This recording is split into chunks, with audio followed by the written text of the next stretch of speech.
Julien, on a eu de la Coupe de France féminine, on en parlait à l'instant, le BPFC féminin qui se déplaçait à Poitiers qui est leader de la poule de Bergerac, on le sait.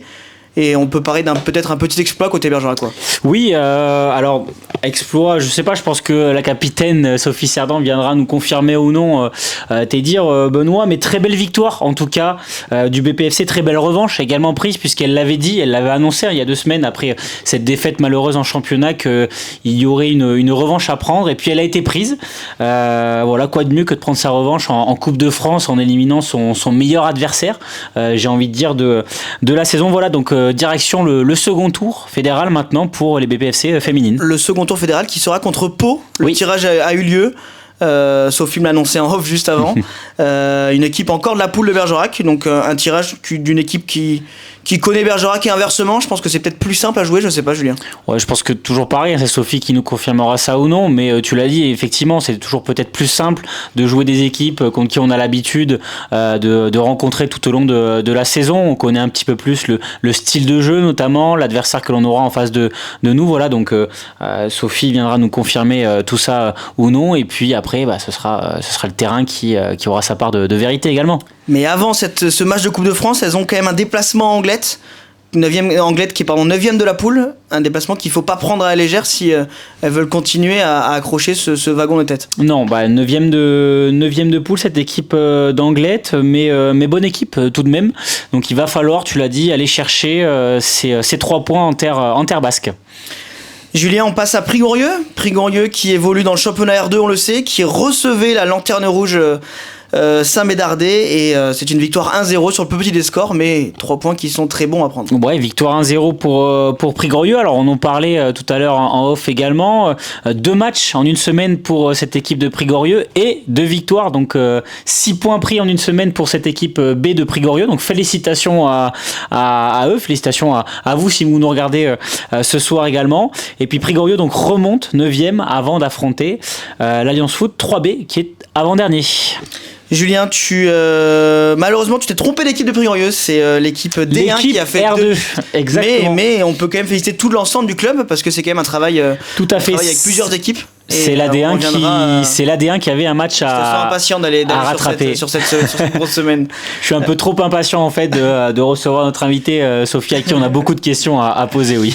On passe à la R3, on parlait juste avant des matchs reportés, là il y en a eu 2 dans cette poule, il y a le BPFC qui a eu son match reporté à Verneuil et Coteau-Pécharmant qui a eu aussi match reporté à Nontron. Il n'y a qu'une seule équipe donc de cette poule qui jouait, c'était la 4 qui recevait un mal classé, Chancelade. Malheureusement défaite 4-3 pour les hommes de la 4. Ouais, match compliqué pour l'équipe de la 4, la 4 pardon, qui subit un revers à domicile. 7 buts dans cette rencontre qui aura fait profit donc à cette équipe de Chancelade, 10e, tu l'as dit Benoît. Voilà, donc c'est un peu une saison d'en dessous pour l'instant pour la 4.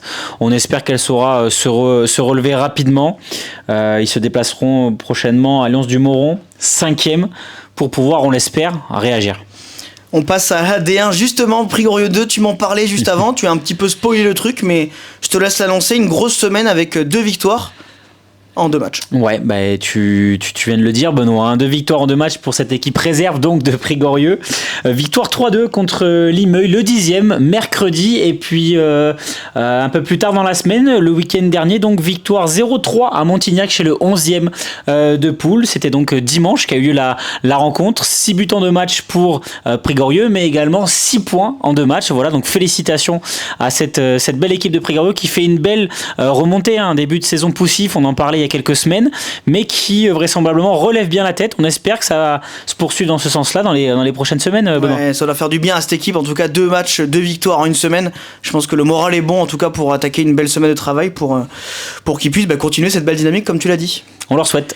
Départemental 2 maintenant, le Stella Jeanne Bergerac que tu connais bien se déplaçait à Foot Sud Bastide qui était 3e de poule, et une très belle victoire 3-2. Ouais, très belle victoire 3-2. C'est cette équipe du Stella qui relève la tête après une défaite malheureuse à Sagnac 2-1, 1-2. Donc voilà, victoire 3-2 contre le 5e de... Non, ce n'était pas le 5e le 3e de poule. Oui. C'était eux, le 3e de poule. Donc très belle victoire du Stella Jeanne Bergerac. Et puis fait rare pour le souligner. À noter quand même. Oui, bien sûr, le triplé de René d'Olivier. Alors René qui, rappelons-le, son poste de prédilection, c'est gardien de but. René a fait de longues années de gloire au BPFC pour ensuite partir vers d'autres horizons. Il a également participé à la montée en régional, montée historique en régional 3 du côté de Coteau.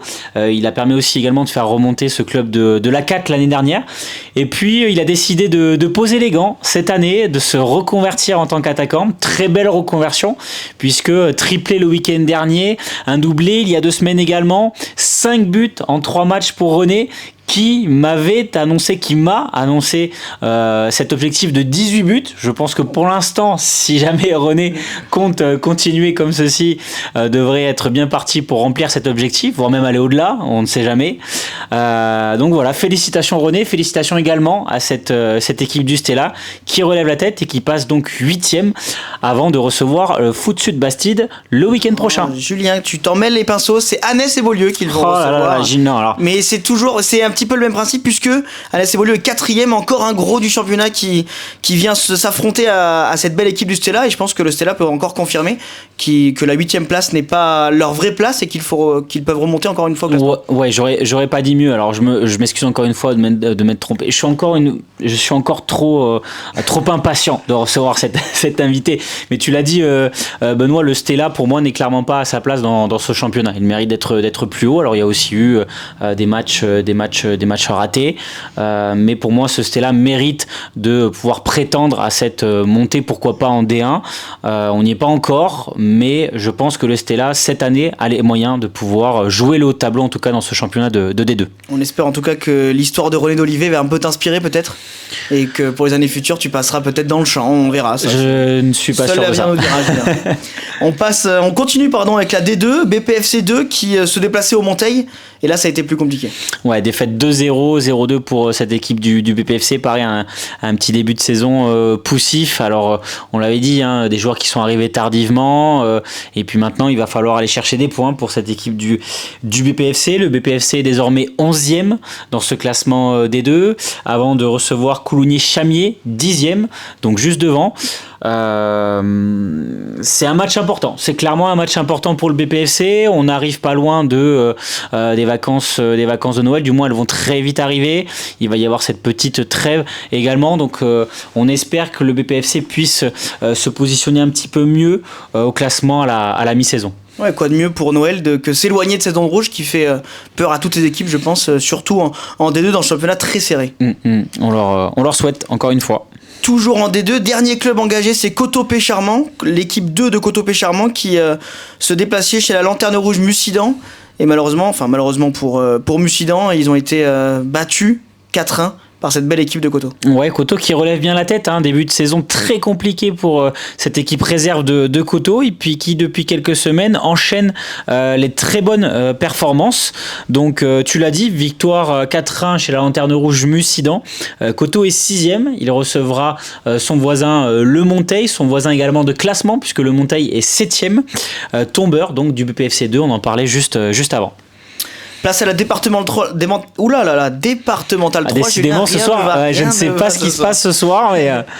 On reste sur Coteau, l'équipe 3 de Coteau, qui se déplaçait à Cours-de-Pile et malheureusement défaite 2-0. Et du coup, il laisse Cours-de-Pile prendre seul la tête du championnat. Ouais, Cours-de-Pile qui enchaîne, Cours-de-Pile qui en est à 5 victoires sur ses 5 derniers matchs, et puis qui est allé battre donc cette équipe de Coteau. Alors Coteau qui avait subi un revers face à la 4 le week-end dernier, qui avait cédé son fauteuil de leader à cette équipe de la 4, et puis maintenant qui doit céder également une nouvelle fois ce fauteuil à cette équipe de Cours-de-Pile. Tu l'as dit, la 4 Coteau qui descend à la 3e place du championnat. Il va falloir relever rapidement maintenant la tête du côté de Coteau en D3, et ça passera par un déplacement du côté de Faux. Toujours en D3, le Stella Jeanne Bergerac 2 recevait ce week-end, et malheureusement match nul. Alors malheureusement, heureusement tu me diras peut-être, mais match nul en tout cas et un seul point gagné au classement. Ouais, je t'ai vu hésiter sur la réception. Alors effectivement, le Stella devait normalement se déplacer du côté de Véline à PMG, et puis le match a été inversé suite aux intempéries. Le Stella a reçu sur le synthétique du Bergerac Périgord Football Club, ce qui a fait que cette rencontre a pu finalement avoir eu lieu.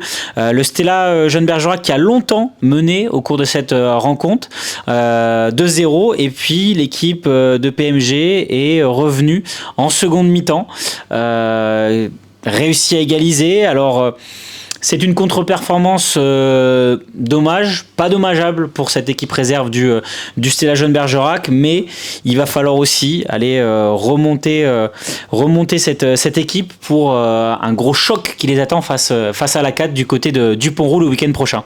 Exactement, gros choc. Et en parlant de gros choc, c'est la 4 qui n'a pas joué ce week-end et qui, je pense, attendra de pied ferme justement cette équipe du Stella Jeune Bergerac 2. Oui, tout à fait. Ouais, c'est le match que les deux équipes pour sûr vont attendre et vont préparer pour de pied ferme, tu l'as dit Benoît, pour ce week-end.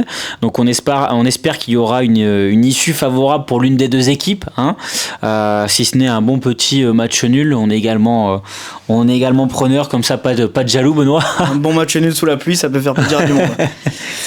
Julien, on continue la belle semaine du club de Prigorieux avec l'équipe 3 de Prigorieux qui s'impose 5-1 face à la Lanterne Rouge Pays de l'Hérault. Ouais, Prigorieux qui se sort de son revers du week-end dernier, puisque défaite le week-end dernier du côté de cette équipe 3 de Prigorieux. Belle victoire 5-1 face à la Lanterne Rouge, tu l'as dit, Pays de l'Hérault qui ne s'en sort malheureusement toujours pas. Une mauvaise série de défaites. Prigorieux est 4e avant un déplacement du côté de Nossan. Et en D4, pour finir avec les actus foot, Coteau 4 qui recevait Cours de Pile et victoire 3. Ouais, cette équipe de Coteau 4 qui ne cesse de nous surprendre, hein. Belle victoire du côté de alors non, c'était du côté de Creys, mais c'était contre Cours de Pile, j'allais dire du côté de Cours de Pile, mais non, c'était du côté de Mouledier plus exactement. Et puis Coteau revient à la hauteur de son adversaire en 6e position, et puis le week-end prochain ce sera un déplacement à Beaumont, 9e du classement.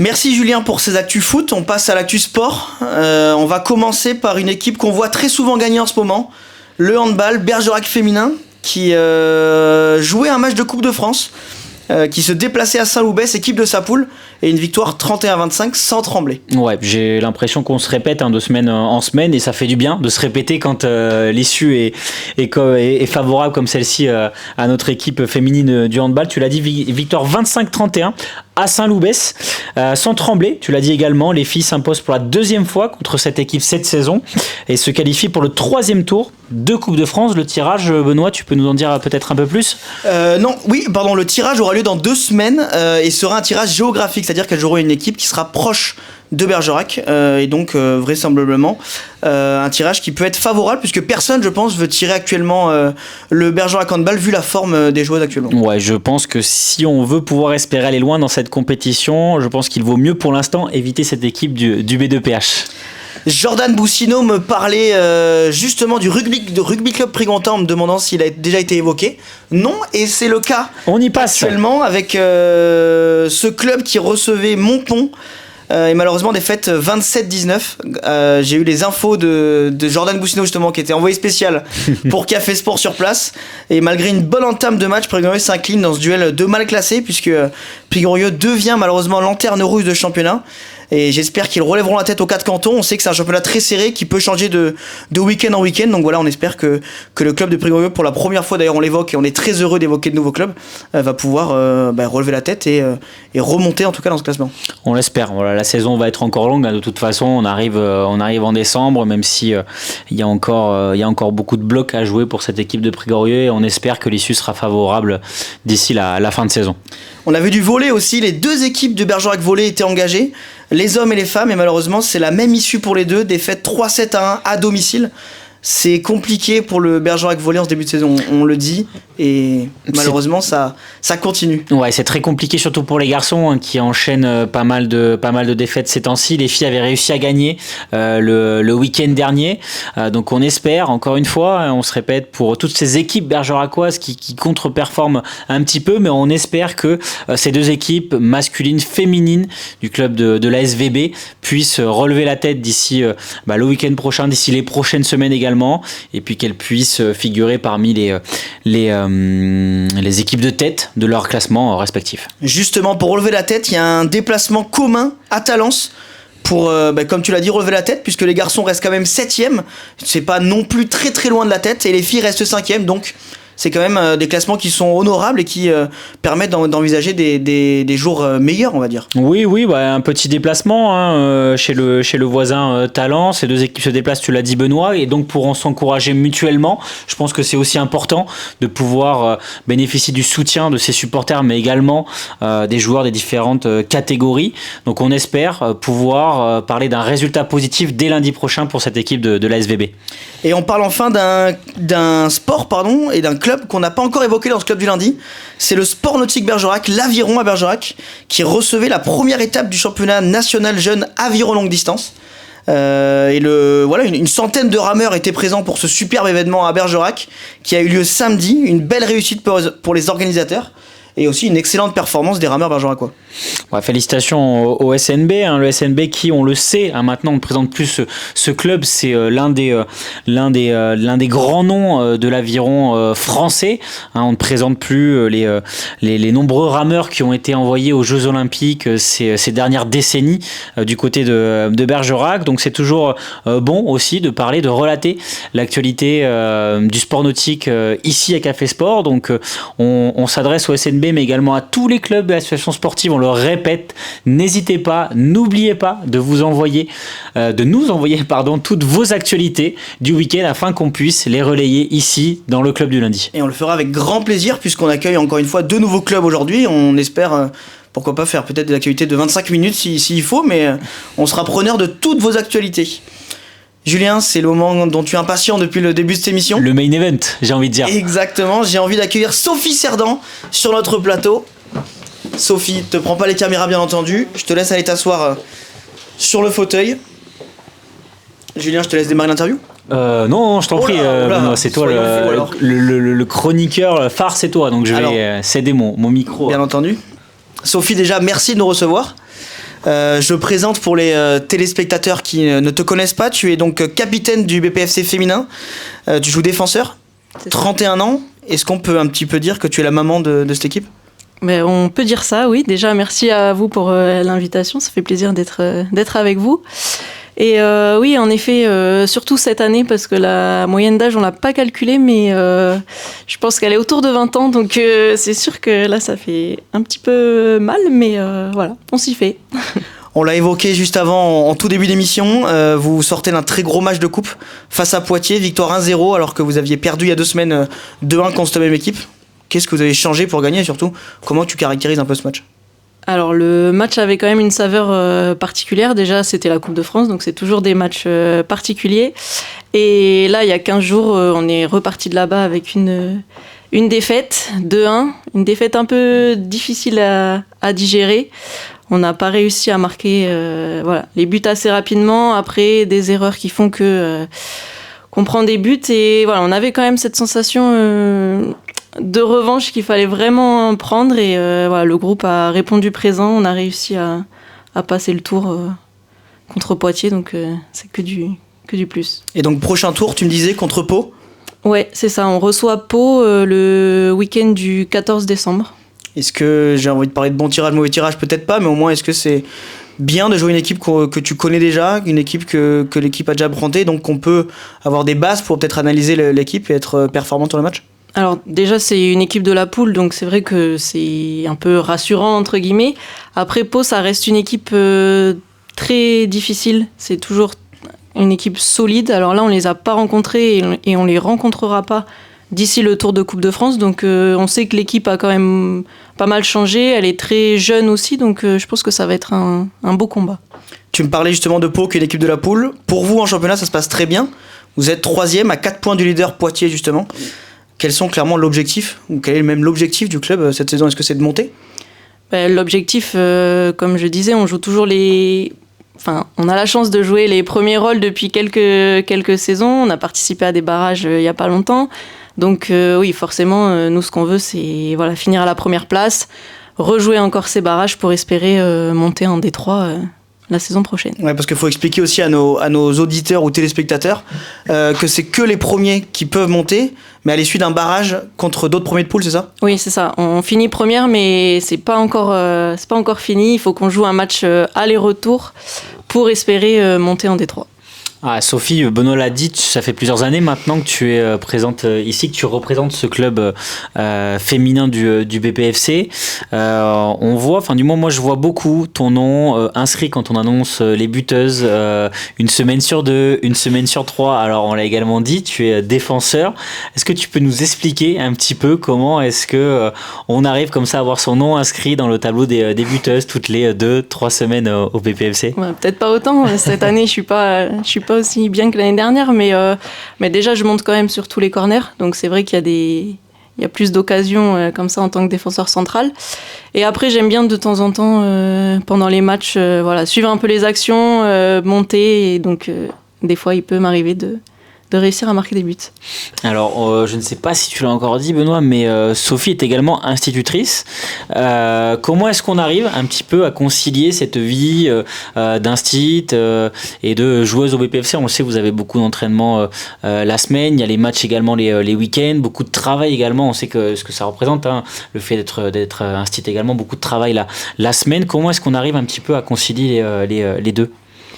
Faut un petit peu s'organiser quand même, parce qu'on a 3 entraînements par semaine.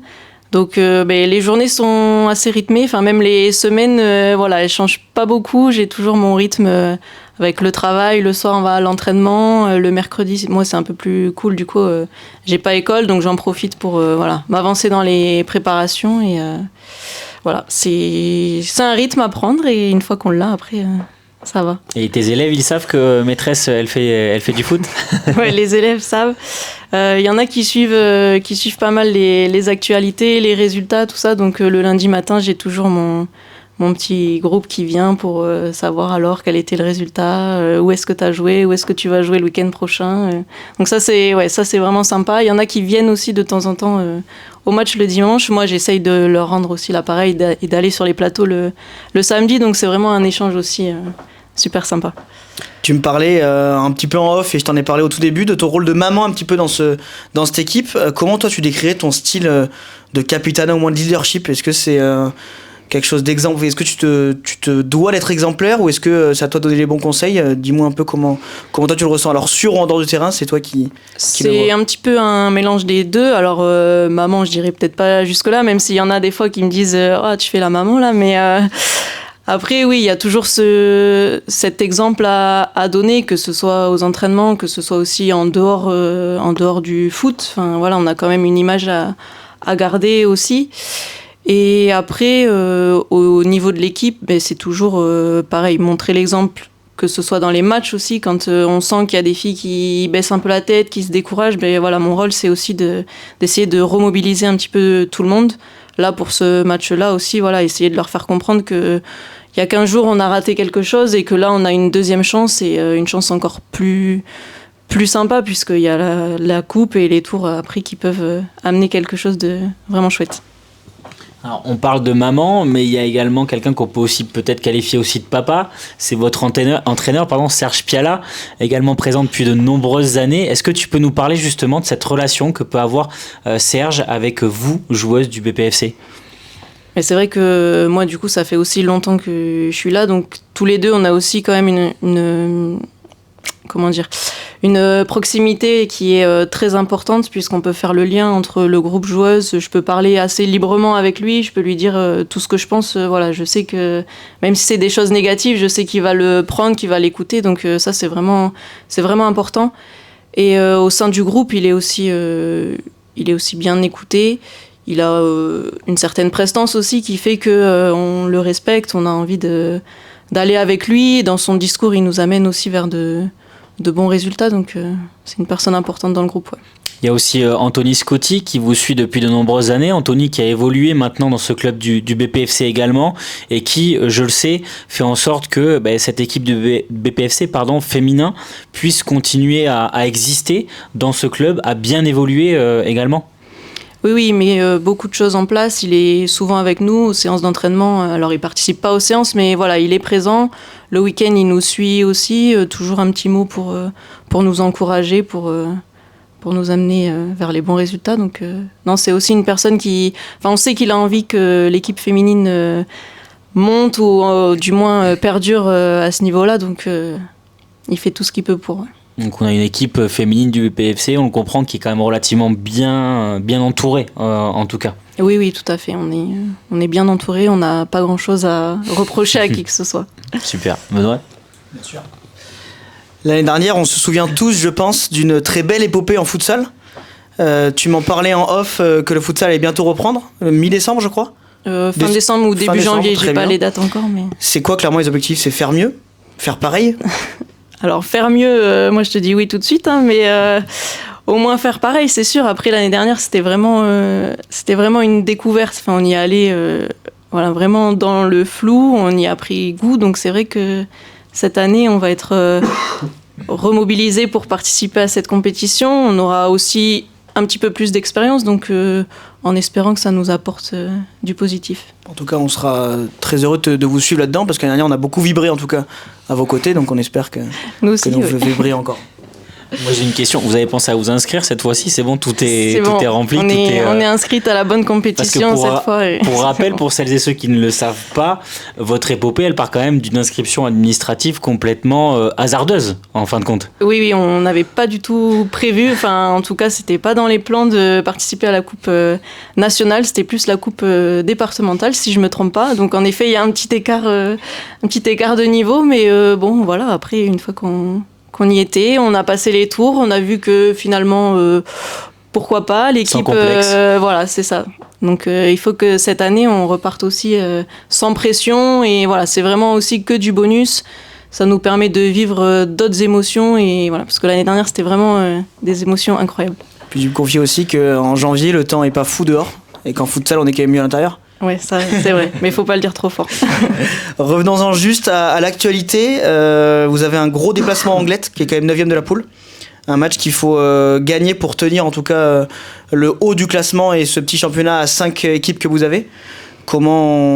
Quel état d'esprit vous allez aborder en Anglet, parce qu'il faut quand même en tout cas redescendre sur terre après cette belle victoire contre Poitiers. Ouais, on sait que le championnat est très important. On est encore, on est dans les 3 premières. Anglet, c'est le Pays Basque. On sait que quand on joue contre les Basques, c'est toujours des matchs très tendus, c'est très costaud. Enfin, voilà. Même si elles sont 9e, on sait que physiquement, ça va être quelque chose d'intense. Donc voilà, après, nous, on est prêtes aussi à y aller. Le championnat, on sait qu'on est encore pas loin des premières, pas loin de l'objectif. Donc il n'y a pas de souci avec ça. Écoute, Sophie, Julien, on peut clore ce club du lundi ? Je pense qu'on peut le clore d'ailleurs. L'ordinateur aussi veut clore visiblement derrière toi. Sophie, merci encore d'être venue. Merci à vous. On a hâte de suivre toutes vos aventures avec le BPFC féminin. En tout cas, nous on se régale à avoir quasiment que des victoires tout le week-end finalement.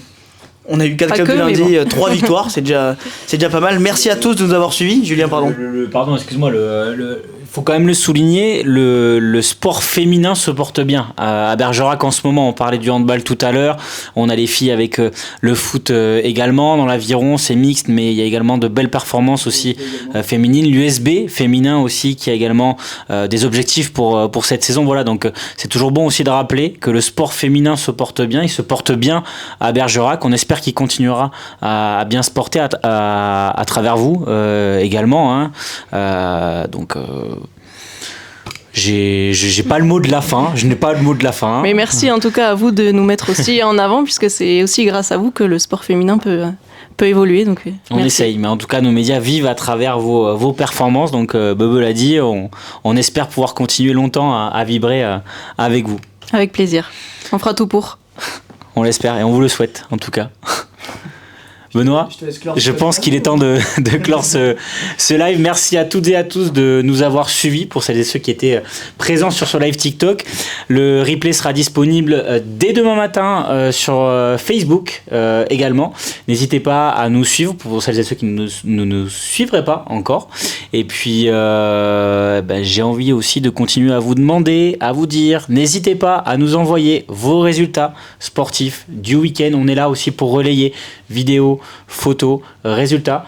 Café Sport Bergerac est là pour ça. Et puis, on n'a plus qu'à vous souhaiter une excellente soirée, à moins que Bebe... J'ai même envie de dire, il y a très peu de clubs là actuellement sur le live, mais il y a beaucoup de joueurs. Les joueurs, n'hésitez pas aussi à nous envoyer des DM, on est preneurs des DM des joueurs. Alors que ce soit les résultats, si les clubs ne le font pas, en tout cas les joueurs, vous pouvez le faire. Nous envoyer des vidéos ou des photos de matchs, de photos d'équipe, etc. On est aussi preneurs de ça. Peu importe la qualité. Voilà, peu importe. Alors, on va pas en prendre 12 000 PE, hein, mais non, mais oui, en tout cas, on est preneurs de tout ça et puis voilà, merci beaucoup. Vive le sport. Vive Bergerac, vive le sport. Julien, je te laisse meubler pendant 30 secondes.